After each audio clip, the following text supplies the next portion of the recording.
வணக்கம். நீதிமன்ற வழக்கில் ஓபிஎஸ்ஸிற்கு சாதகமான தீர்ப்பு. எடப்பாடி பழனிசாமியின் கதை முடிந்ததா? ஓபிஎஸ் அவர்கள் திமுகவில் இணைந்தாலும் கூட பல்வேறு வழக்குகள் எடப்பாடிக்கு எதிராக நீதிமன்றத்தில் விசாரணையில்தான் இருக்கிறது.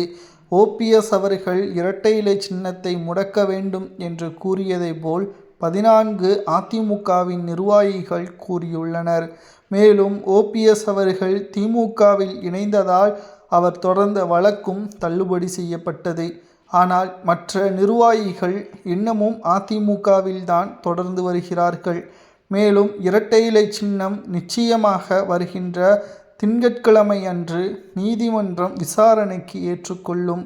வழக்கறிஞர் ராம்குமார் அவர்களிடம் இருந்து பெறப்பட்ட தகவலின் அடிப்படையில் அதிமுகவின் தலைமை பொறுப்பிற்கு எடப்பாடி பழனிசாமி அவர்கள் வருவதற்கு பல்வேறு எம்ஜிஆர் அவர்கள் உருவாக்கிய விதிகளை மாற்றி தனக்கு சாதகமாக வைத்து கொண்டார்.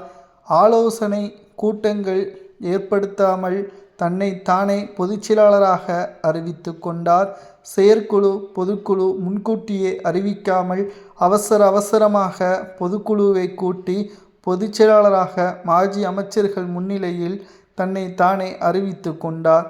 இரட்டை இலை சின்னத்தை எடப்பாடி பயன்படுத்தக்கூடாது என்று 15 நிர்வாகிகள் ஓபிஎஸ் உடன் தொடர்ந்த வழக்கு விசாரணை கடந்த 4 ஆண்டுகளாக நடைபெற்று வந்தது. சமீபத்தில் ஓபிஎஸ் அவர்கள் திமுகவில் இணைந்ததை தொடர்ந்து அவரது மனு மட்டும் தள்ளுபடி செய்யப்பட்டது. ஆனால் மற்ற நிர்வாகிகளது வழக்கு ஏற்றுக்கொள்ளப்பட்டது. எப்படி பார்த்தாலும் ஓபிஎஸ்ஸிற்கு வெற்றிதான். எடப்பாடி பழனிசாமி நிச்சயமாக நீதிமன்றம் எடப்பாடி பழனிசாமிற்கு எதிராக தீர்ப்பை வழங்கினால் ஒட்டுமொத்தமாக அதிமுகவின் சட்ட திட்டங்களை எடப்பாடி மாற்றியதன் காரணமாக அவர் மீது நடவடிக்கை எடுக்கப்படலாம். பொதுச்செயலாளர் பதவியை பறிக்கலாம். இரட்டை இலை சின்னத்தை கூட எடப்பாடி மட்டும் பயன்படுத்துவதற்கு தடை விதிக்கப்படலாம். இது எடப்பாடியின் கதையை முடிக்கக்கூடிய வகையிலான நீதிமன்றத்தின் தீர்ப்பாக பார்க்கப்படும். ஓபிஎஸ்ஸிற்கு திமுகவில் இணைந்தாலும் அவருக்கு கிடைத்த வெற்றியாகவே பார்க்கப்படும். ஏனென்றால் ஓபிஎஸ் அவர்கள் தொடர்ந்த வழக்கு தான் முதல் வழக்கு.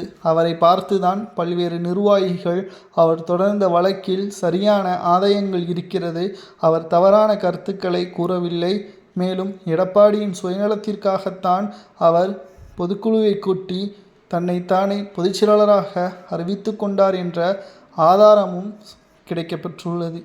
எடப்பாடிக்கு எதிராக தீர்ப்பு வரலாமா, சாதகமாக தீர்ப்பு வரலாமா என்பதை கமெண்டில் கூறுங்கள்.